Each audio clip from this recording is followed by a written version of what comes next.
Hello boyos, Rich Boy J here back in with another video, and today we're going to discuss what I feel is kind of a moving target in terms of just UCS sets and what we want out of them, and a discrepancy between what we think we want and what LEGO might be putting out. So I feel like 3 or 4 years ago, the UCS resale market was probably at an all-time low. If you wanted a UCS Falcon, UCS Star Destroyer, if you wanted that classic Cloud City set, new in box, you were forced to be paying upwards of like a grand and a half, probably even more than that for the Falcon in terms of US dollars. LEGO seemingly made the entire fan base happy when they re-released the UCS Millennium Falcon. It became the biggest set they've ever made. It is extremely detailed and probably, I think, the best set that has ever been produced.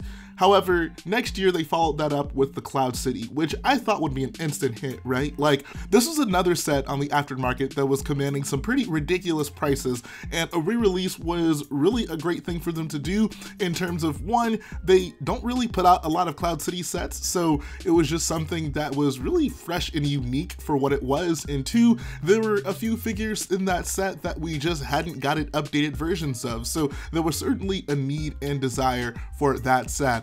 I feel like the reception to it was not very good though. A lot of people took issue with it being mostly a playset. People wanted, I guess, something that displayed a little better on the shelves, which I found funny because I felt like most people didn't have an issue with the original set being a playset. Most people were still willing to pay, you know, upwards of $1,000+ for that set, even though it is, for all intents and purposes, clearly a playset.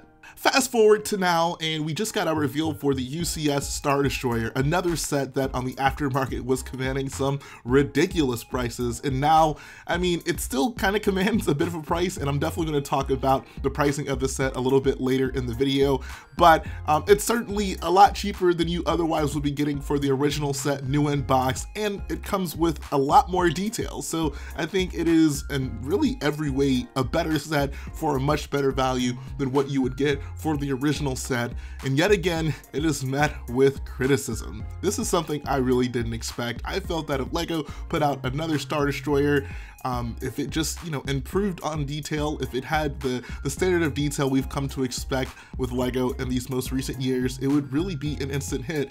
And I feel that the reception has not been nearly that.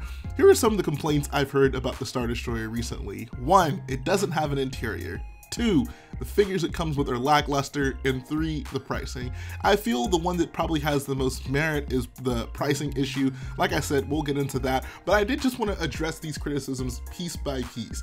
The first one, that it doesn't have an interior. When was this ever like an expectation for these big Star Destroyer UCS type vehicles? The original set did not have an interior, and I never heard anyone criticize that set because of it. Obviously, it wasn't a thing at the time for them to be doing that. That really didn't come until the Super Star Destroyer, but even then, I've never heard the lack of an interior as a criticism against that first Imperial Star Destroyer set. I'm of the general opinion that when it comes to interiors, when you're building something that is generally minifig scale, if you can put an interior, by all means, please do that. If you're going to have a ship that is to scale with other ships, make it all inclusive and to include the rooms that are in the set if it's possible. I'm all for that. But when it comes to these larger scale vehicles, especially like a UCS Star Destroyer, for example, I mean, does it really make a big difference if you include an interior or not? For one, you're not going to be able to include a room that is anywhere to the scale that it should be. You're going to end up with some smaller scaled, really overly simplified version of the room. Like even the bridge on the Super Star Destroyer, I guess it's cool to have, but it's still not really fulfilling. Like, it's a tiny bridge. If you really wanted a nice representation of the bridge, you're going to need a much bigger space than just that area that they threw in there for the Super Star Destroyer. So I really don't feel anything is lacking from the set if it doesn't have an interior. Furthermore, what iconic scenes do we even see on Star Destroyers in the Star Wars films? A bridge? Would you people have been more happy if they just included yet another bridge in this set?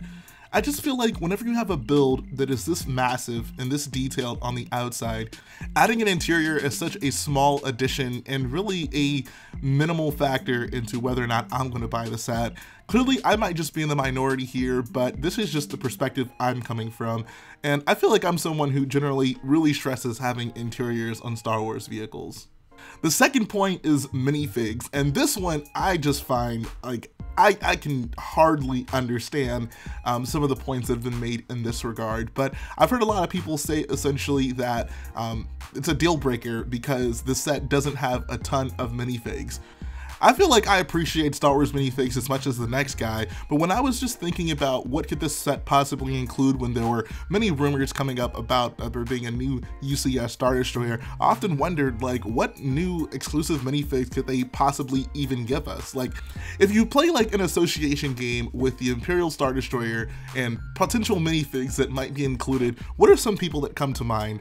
I guess Vader, a stormtrooper, an Imperial officer.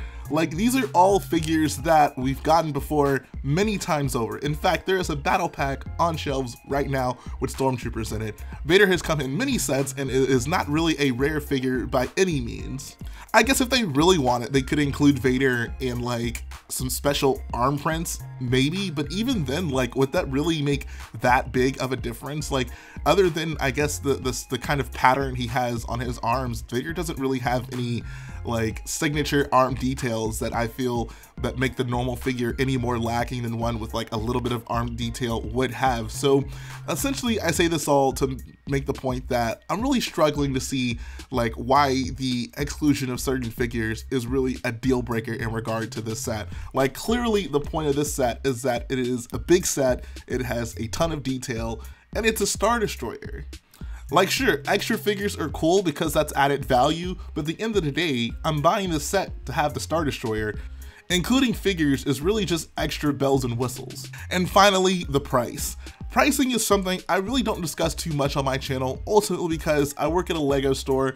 The prices that I deal with are nearly the same things as what the normal person would deal with, so I don't make it a point to argue price either way, but this has been a big point of contention with this set. I feel like my gut tells me, yeah, the set should probably be $100 cheaper, but there are a lot of factors that go into the pricing, namely the fact that there are a lot of just giant pieces in this set.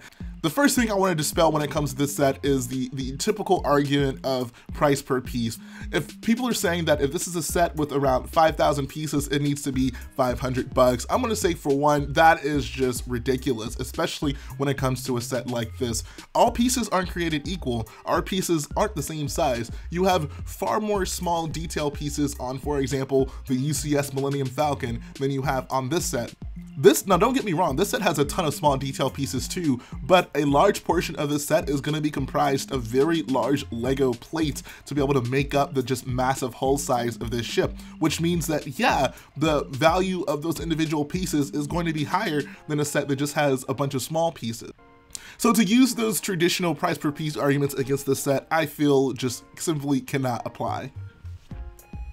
I feel this ultimately comes down to value and what you feel might make this set valuable or not. If you look at this set and you say, that doesn't look like it's worth $700 to me, I feel like that's totally your prerogative. I'm not gonna tell anyone that they ought to pay a certain price for a set. There are a lot of people who look at any Lego set and say, oh, I'd never spend that much on toys. So clearly this is something that can vary a lot between people. I personally look at the set, I look at the size of it, I look at the detail, I look at just the proportions and generally what it is. It's a big Star Destroyer, and I say $700 is definitely worth it. Surely I'd love to pay $100 less, I'd love to pay $500 less if that were possible. But $700 for me doesn't make this set seem undesirable, especially when there's an even more expensive set sitting on shelves. It ultimately boils down to, I guess, what do you like more, Star Destroyers or Millennium Falcons? The bigger point I wanted to make in this video is that it seems like there's a bit of a moving target when it comes to these sets. I felt like years ago, before we started getting rumors of the remakes for these ultra rare on the aftermarket UCS sets, people were always saying like, oh, I wish they'd re-release these sets so we wouldn't be forced to pay ridiculous prices on the aftermarket for such an old Lego set. Now these sets are making their way back to shelves and they are still being met with criticism, and it really just makes me wonder, like, what is the situation in which people are happy with these sets? Like, we got the return of Millennium Falcon, and like I said, people were mostly happy with that. Cloud City was, I feel, a bit underwhelming to most people, and I really feel like the Star Destroyer is being met with an immense amount of criticism that I honestly never would have expected for a vehicle previously that people were willing to pay pretty ridiculous prices prices for it on the aftermarket. It does sometimes feel like no matter what LEGO does, no matter what they release, people are going to find a reason to be unhappy about it. But I'm going to leave that discussion up to you guys in the comments. I really would just like to know your perspective on it. I just find it kind of funny that we went from many years ago to being like, oh man, LEGO needs to re-release these really rare sets, and then we finally get them back, and the fact that the Star Destroyer doesn't have a couple of extra figures is suddenly the deal breaker. But that's going to finish up the video, guys. If you like what I do, go ahead, support the video by hitting the like button, support the channel by smashing that subscribe button, and I'll be back again very soon.